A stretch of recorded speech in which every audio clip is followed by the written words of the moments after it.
Selamat bertemu kembali rekan-rekan sekalian dalam perkuliahan perancangan struktur beton. Pada video pembelajaran kali ini kita akan bahas tentang konsep perancangan struktur tahan gempa. Adapun outline daripada perkuliahan kita kali ini, yang pertama kita akan membahas tentang apa itu gempa bumi, jenis-jenis gempa bumi, dan bagaimana terjadinya gempa bumi. Kemudian kita akan membahas tentang definisi dan filosofi daripada struktur tahan gempa. Kita akan memperkenalkan apa itu metode desain kapasitas, di mana metode ini sudah banyak diadopsi dalam berbagai peraturan atau code dari berbagai negara untuk mewujudkan suatu sistem struktur tahan gempa. Kemudian yang terakhir, kita akan membahas tentang respons spektra desain, di mana respons spektra desain ini akan kita gunakan untuk menentukan atau merencanakan besarnya gaya gempa yang perlu kita aplikasikan dalam suatu perencanaan struktur tahan gempa. Baik, yang pertama kita akan membahas tentang gempa bumi. Gempa bumi ini memiliki jenis yang beraneka ragam, ada yang sifatnya gangguan tunggal, ada juga yang sifatnya gangguan continuous atau berkesinambungan. Nah, di bawahnya ada yang sifatnya natural atau alamiah, ada juga yang sifatnya artificial atau buatan. Contoh gempa bumi artificial dapat berasal dari beban lalu lintas, mesin yang sedang beroperasi, kemudian ada aktivitas peledakan atau demolisi. Kemudian contoh daripada gempa bumi yang sifatnya natural dapat berasal dari gempa bumi dari aktivitas gunung Merapi ataupun gempa bumi yang berasal dari aktivitas pergeseran lempeng tektonik. Nah, yang sering menjadi fokus daripada structural atau civil engineer adalah jenis gempa yang terakhir kita sebutkan tadi, yaitu jenis gempa tektonik, di mana energi yang dilepaskan relatif lebih besar daripada jenis gempa yang lain. Kemudian kita ambil satu definisi yang kita ambil dari buku referensi berikut, bahwa yang disebut sebagai gempa itu merupakan suatu getaran tanah yang disebabkan oleh pelepasan energi yang tiba-tiba pada permukaan bumi.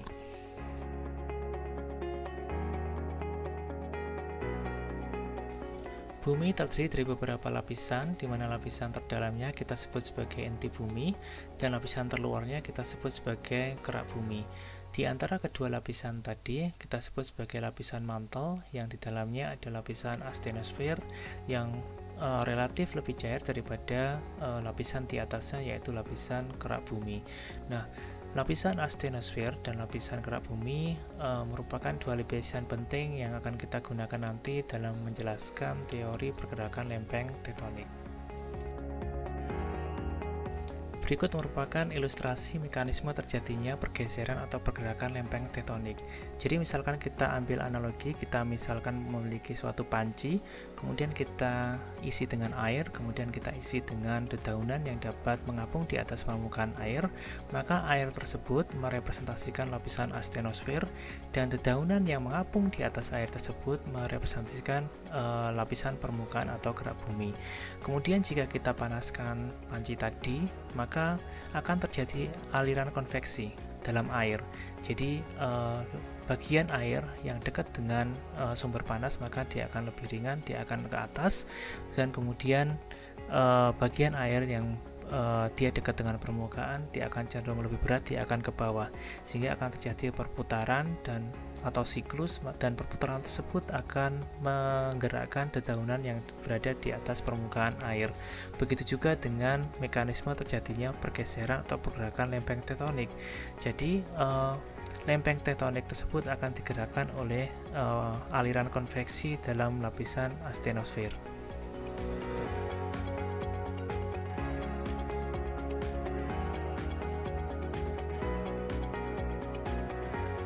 Berikut merupakan peta lempeng dunia, di mana titik-titik yang tergambar dalam peta tersebut merepresentasikan satu kejadian gempa.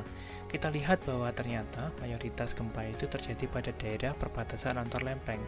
Inilah yang menjadi penyebab kenapa Indonesia, negara kita, sering terjadi gempa, karena memang berada di antara perbatasan antar lempeng dunia. Jika tadi kita sudah membahas tentang gempa bumi, maka sekarang mari kita membahas tentang bangunan yang memang merupakan objek desain daripada seorang civil ataupun structural engineer. Ada beberapa pertanyaan yang bisa kita renungkan. Yang pertama, apakah struktur bangunan harus didesain untuk dapat menahan gaya gempa besar? Kita tahu bahwa gempa besar itu memiliki periode ulang yang lama, bisa 500 sampai 2500 tahun. Padahal umur rencana bangunan kita cuma 50 sampai 100 tahun. Kemudian pertanyaan kedua, apakah bangunan harus sangat kuat sehingga tidak boleh sama sekali rusak ketika terjadi gempa besar? Atau sebaliknya, apakah boleh bangunan sangat rentan akibat beban gempa karena kekuatannya sangat terbatas?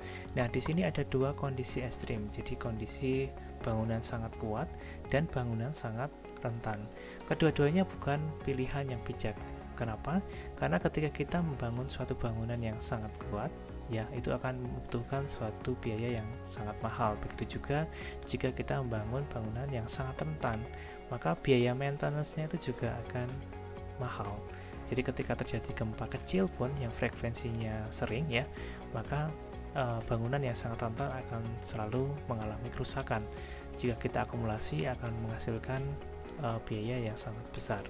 Maka di sini para ahli merumuskan bahwa yang disebut sebagai bangunan tahan gempa atau earthquake resistant building itu adalah bangunan yang relatif kuat terhadap bahaya gempa, tetapi pembangunannya relatif tidak mahal. Di sini yang menjadi concern utama adalah kerusakan itu boleh terjadi atau diizinkan untuk terjadi, tetapi tidak boleh mengalami keruntuhan total. Jadi kondisi near collapse itu diizinkan, tetapi masih memungkinkan penghuni yang ada di dalam bangunan itu untuk melakukan evakuasi diri sehingga tidak terjadi korban jiwa yang terlalu banyak.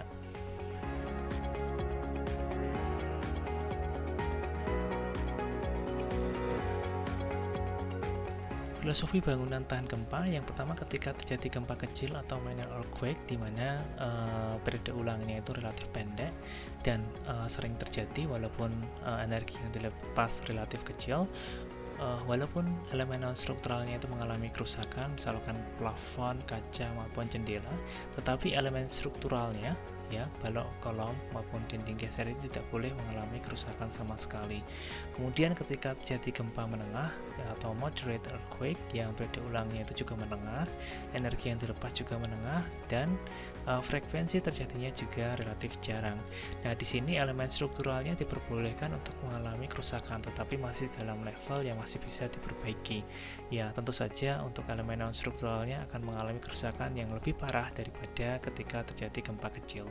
Kemudian terakhir ketika terjadi gempa kuat atau strong earthquake yang jelas ini periode ulangnya sangat panjang ya dan jarang terjadi walaupun energi yang dilepas itu sangat besar, maka struktur bangunan itu boleh rusak ya, sekali lagi boleh rusak tetapi tidak boleh mengalami keruntuhan total. Jadi seperti yang tadi sudah dijelaskan bahwa dia dalam kondisi near collapse tetapi masih memungkinkan penghuni yang ada di dalam untuk melakukan evakuasi diri ya. Jadi kondisi ini, concernnya adalah kondisi ini melindungi penghuni bangunan.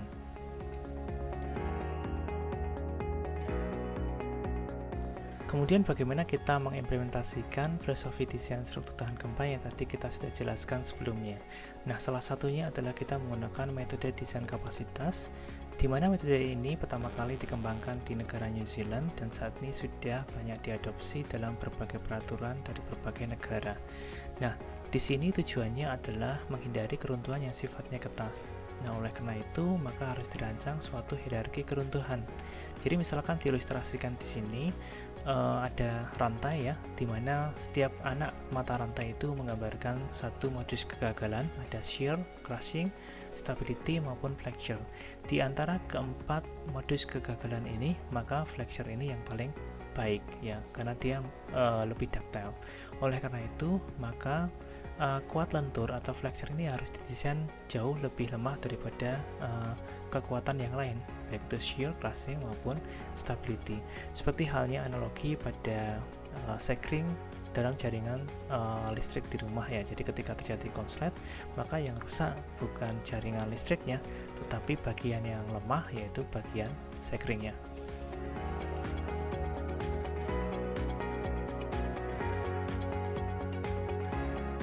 Perancangan hierarki keruntuhan meliputi hierarki keruntuhan antar bahan-bahan, hierarki keruntuhan antar mekanisme gaya pada elemen struktur, hierarki antar elemen yang membentuk struktur, dan hierarki keruntuhan antar mekanisme batas pada struktur portal. Kita mulai dari level material. Kita belajar tentang struktur beton petulang, terdiri dari material beton yang sangat brittle, ketas, dan terdiri dari material baja tulangan yang ductile. Oleh karena itu, kita pilih keruntuhannya itu bukan keruntuhan pada betonnya, tetapi keruntuhan pada baja tulangan. Kemudian, hierarki keruntuhan antar mekanisme gaya pada elemen struktur. Ada modus kegagalan geser yang brittle, dan ada modus kegagalan lentur yang ductile. Oleh karena itu kita pilih modus kegagalan yang lebih ductile, yaitu modus kegagalan lentur. Kemudian ada hierarki keruntuhan antar elemen yang membentuk struktur. Ada balok, ada kolom. Nah, balok itu keruntuhannya lebih ductile daripada keruntuhan kolom ya. Kalau balok juga relatif lokal, kemudian keruntuhan kolom juga dapat mengakibatkan gangguan stabilitas keseluruhan sistem struktur, dapat mengakibatkan keruntuhan total juga ya. Oleh karena itu kita pilih keruntuhannya itu keruntuhan pada balok ya, sebelum terjadi keruntuhan pada kolom ya. Nah, di sini kemudian hierarki keruntuhan antar mekanisme batas pada struktur portal ya. Di sini ada mekanisme beam sway. Beam sway itu ada gambar yang bawah ya, di mana kerusakan itu terjadi pada balok-baloknya ya, pada ujung-ujung balok, karena momen terbesar itu pada ujung-ujung balok dan ujung-ujung kolom. Tetapi di sini balok lebih lemah daripada kolom ya, sehingga di sini terjadi kelelehan atau kerusakan pada ujung-ujung kolom. Itu adalah beam sway yang memang mekanisme yang memang kita inginkan ya ketika terjadi gempa ya. Kemudian mekanisme yang tidak kita inginkan itu adalah column sway atau soft story ya. Jadi terjadi kerusakan pada kolom. Di situ diperlihatkan pada gambar atas itu pada lantai ketiga ya. Lantai ketiga itu mengalami soft story ya, dia ada kerusakan pada kolom. Jika kita bisa membayangkan kerusakannya terjadi pada kolom, padahal baloknya tidak terjadi apa-apa, belum terjadi kerusakan. Nah, di situ kerusakan, ketika terjadi kerusakan pada kolom pada lantai 3, maka kita bisa bayangkan akan terjadi keruntuhan yang sifatnya masif. Berikut merupakan ilustrasi contoh desain kapasitas berdasarkan SNI beton kita ya, SNI 2847 2019. Pada gambar kiri atas itu adalah contoh perhitungan atau perancangan elemen balok ya, dimana kita harus merancang balok kita memiliki kuat geser yang lebih besar daripada kuat lenturnya. Jadi pertama kali yang perlu kita hitung adalah menghitung kuat lentur terlebih dahulu. Kemudian kita bisa mengalihkan dengan suatu faktor tertentu, faktor kuat lebih misalkan 1,25 di situ untuk struktur rangka pemikul momen khusus ya. Ini untuk mengkompensasi terjadinya variasi atau kuat lelah yang lebih tinggi daripada yang kita spesifikasikan. Nah, kemudian setelah dikalikan dengan faktor tertentu misalkan 1,25, maka kita bisa mendapatkan kuat gesernya, kuat geser yang kita harus aplikasikan dalam elemen balok kita. Jadi intinya bahwa kuat geser itu harus didesain lebih kuat daripada kuat lenturnya. Begitu juga dengan elemen kolom pada ilustrasi kiri bawah ya. Jadi bagaimana kita menghitung kuat gesernya ya, dengan cara kita menghitung kuat lenturnya terlebih dahulu dari kolom ya. Kemudian kita baru bisa menghitung kuat geser yang perlu kita sediakan ya. Nah, kemudian pada gambar kanan itu adalah ilustrasi tentang konsep strong column weak beam ya. Jadi ini juga diatur dalam peraturan kita ya, peraturan beton kita, bahwa kita untuk sistem rangka pemikul momen khusus maka kita harus mengkondisikan bahwa kolom kita itu lebih kuat daripada balok kita ya. Jadi di sini ada rumus 6/5, yaitu minimum adalah 20% ya. Ya, 20% lebih kuat daripada balok. Jadi kolom minimal 20% lebih kuat daripada balok. Jadi ini semua menjamin untuk terjadinya hierarki keruntuhan yang kita inginkan, yaitu hierarki keruntuhan yang sifatnya ductile. Tadi keruntuhannya terjadi pada balok terlebih dahulu dan keruntuhannya terjadi pada modus kegagalan lentur bukan geser. Itu merupakan contoh aplikasi daripada desain kapasitas dalam SNI 2847 2019.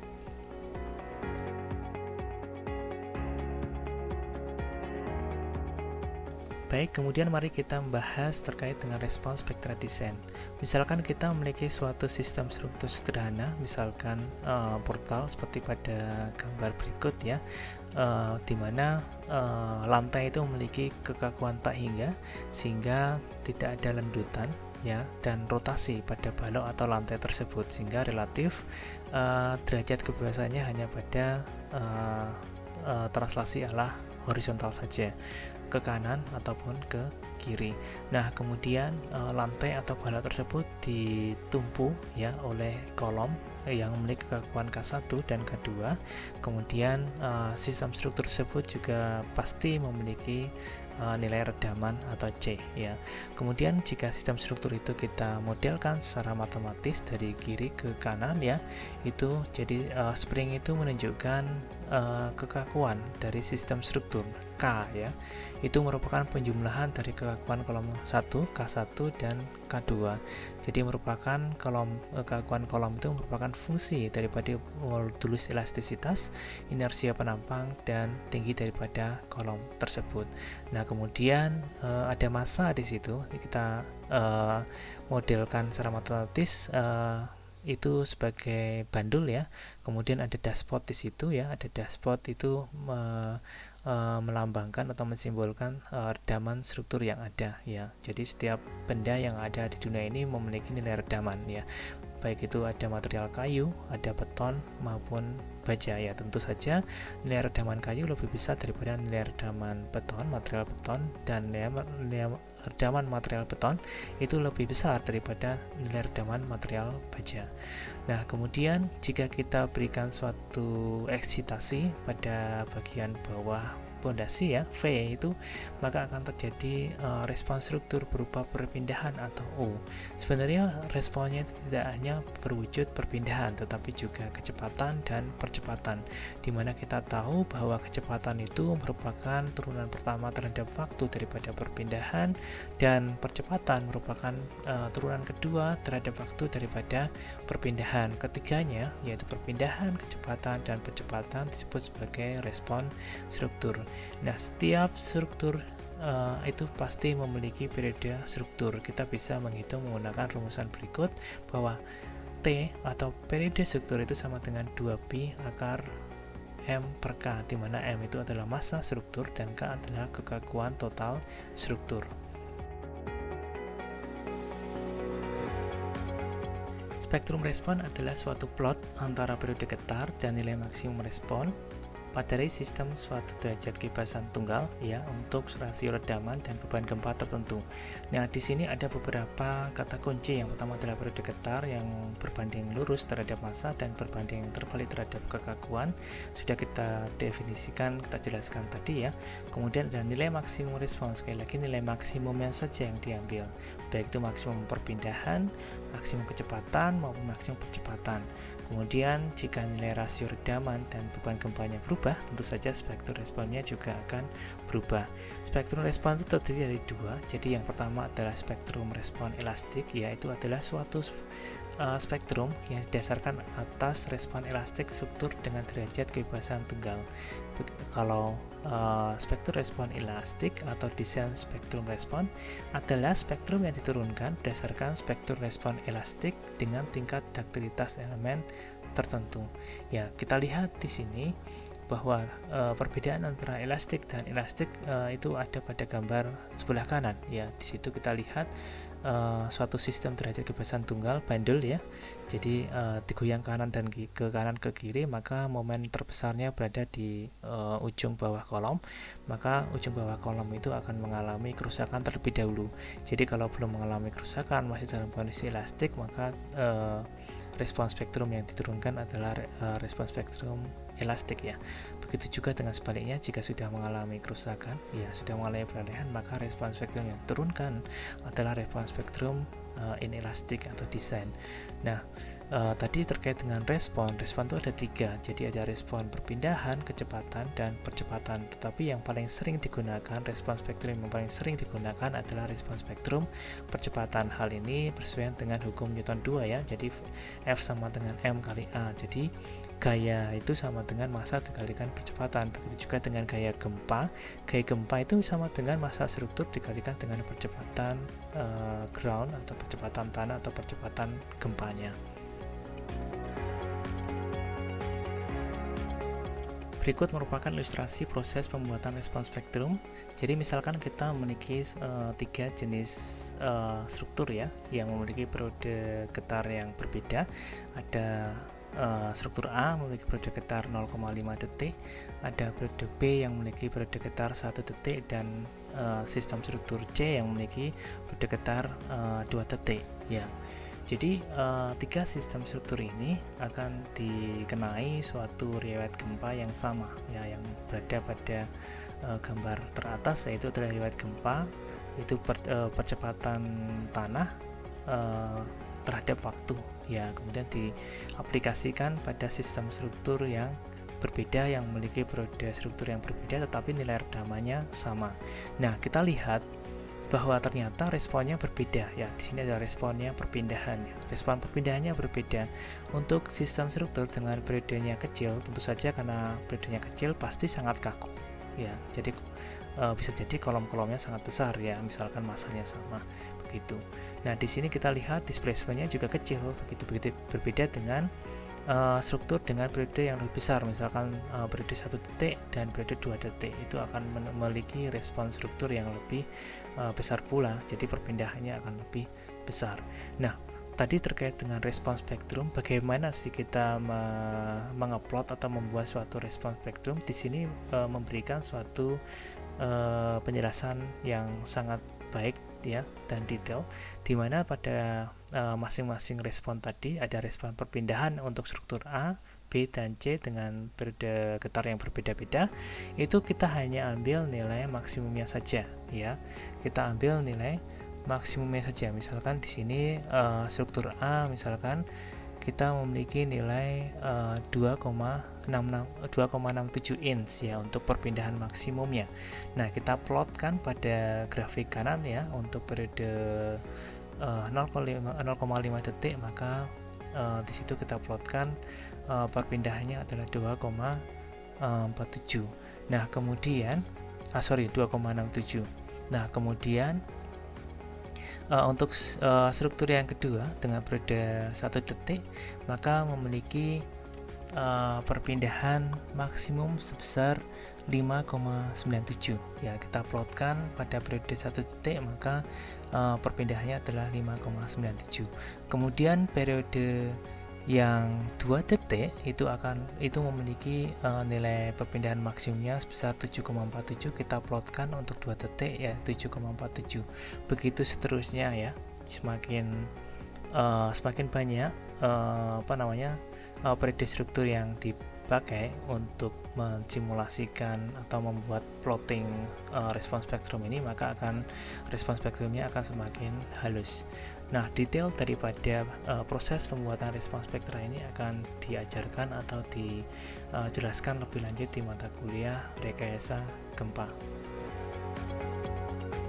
Baik, kemudian mari kita masuk ke prosedur pembuatan respon spektra desain berdasarkan SNI 1726/2019 atau peraturan kegempaan kita yang terbaru. Jadi untuk menyusun respon spektra itu ada beberapa tahap yang harus kita lalui. Jadi yang pertama adalah kita menentukan kategori resiko, kemudian menentukan nilai spektra periode pendek dan spektra 1 detik ya. Kemudian menentukan kelas lokasi, menentukan nilai SMS dan SM1, dan terakhir kita akan mendapatkan nilai spektra desain ya. Spektra desain untuk periode pendek STS dan spektra desain untuk periode 1 detik atau ST1.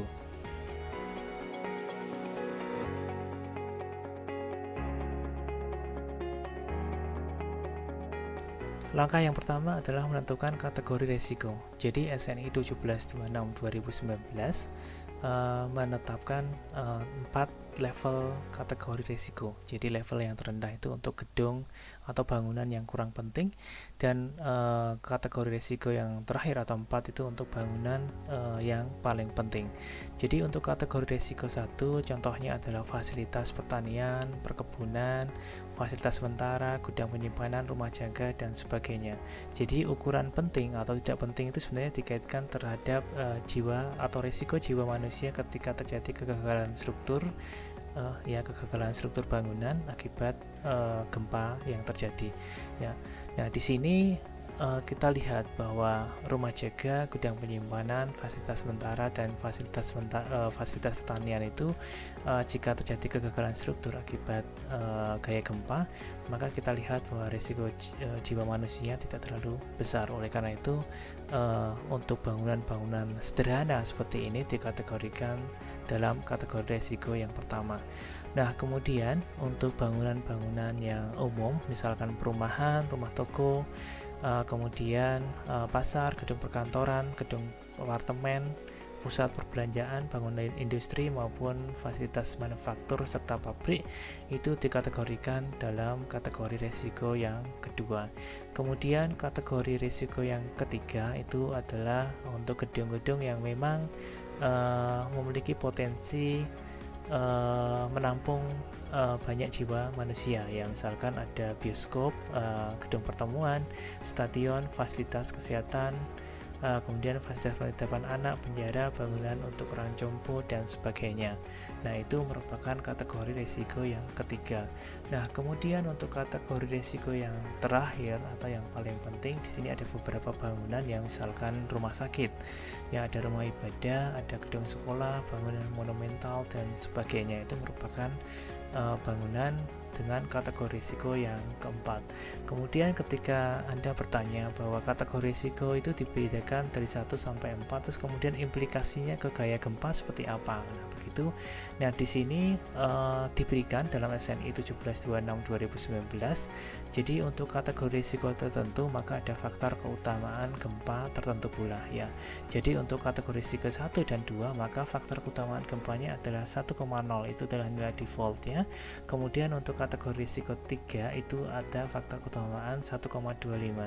Jadi istilahnya, cara gampangnya atau cara sederhananya itu bahwa gaya gempa yang masuk dalam gedung-gedung kategori risiko 3 itu kira-kira lebih besar 25% daripada gaya gempa yang dikerjakan atau diaplikasikan pada gedung pada kategori risiko 1 atau 2. Begitu juga dengan kategori gedung kategori risiko 4, ya. Itu didesain dengan gaya gempa yang kira-kira akan lebih besar 50% lebih besar daripada gedung-gedung umum pada kategori risiko 1, 2.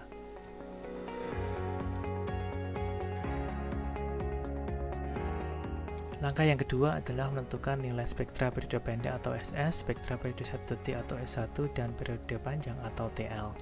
Nah, ketiga parameter tadi dapat kita tentukan menggunakan peta kegempaan Indonesia. Tinggal kita masukkan lokasi daripada bangunan kita, kemudian kita plotkan pada peta gempa tersebut. Nah, nanti kita akan mendapatkan kontur warna daripada nilai SS, S1, dan TL. Memang ketika kita berhadapan pada range kontur warna tertentu, maka satu orang bisa jadi akan memiliki atau mengidentifikasi nilai yang berbeda dengan orang yang lain. Oleh karena itu disarankan juga Anda untuk mengakses websitenya PU Puskim, ya. Di sana juga menyediakan perhitungan otomatis secara online nilai daripada nilai SS, S1 sampai nanti nilai desainnya, ya, SDS sampai dengan SD1. Jadi di situ untuk mengurangi subjektivitas dalam menghitung nilai spektra desain.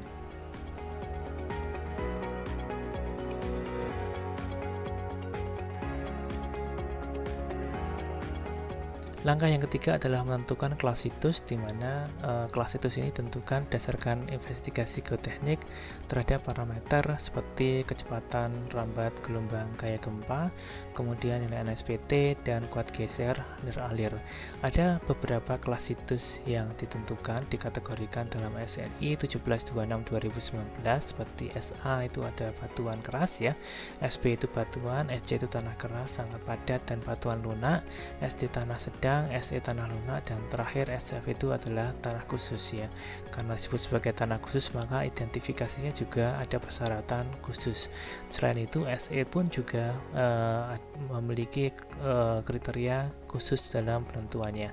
Nah, kemudian untuk tiga parameter tadi yang sudah disebutkan, maka untuk kecepatan rambat geser gempa, nilai SPT, dan kuat geser nilai arir yang relatif besar, maka akan menuju ke klasifikasi nilai SB atau SA batuan atau batuan keras ya.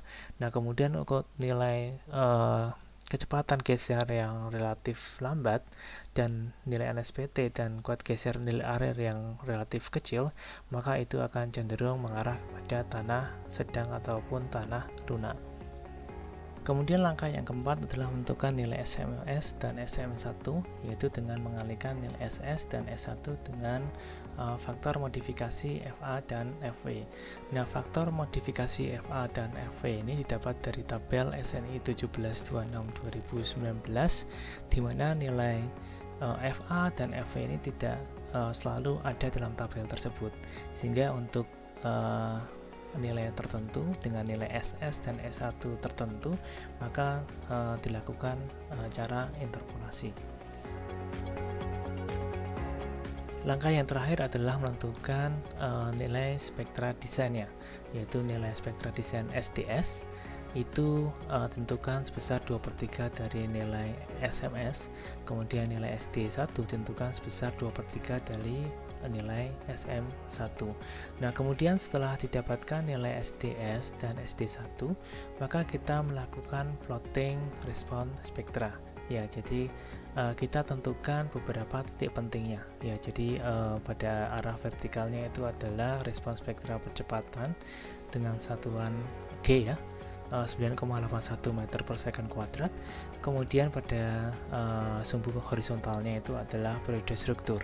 Ya, di sini kita perlu menentukan titik-titik penting, misalkan T0 ya, ada T0, ada TS, di mana T0 itu dihitung sebesar 0,2 SD1 per SDS, kemudian TS itu dihitung SD1 per SDS.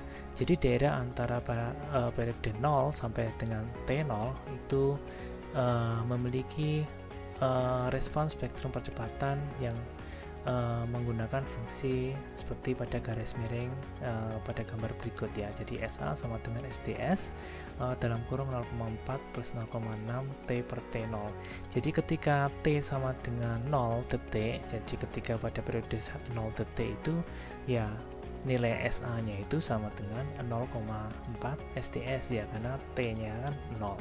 Nah, kemudian pada ketika periodenya sama dengan T0, maka spektra percepatannya sama dengan nilai SDS.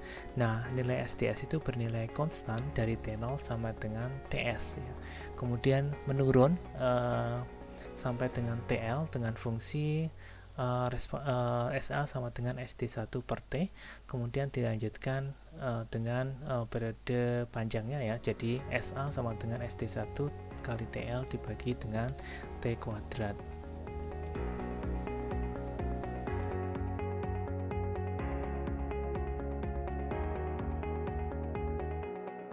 Demikian materi perkuliahan kita kali ini. Terima kasih atas perhatiannya. Kita akan bertemu kembali dalam video pembelajaran berikutnya.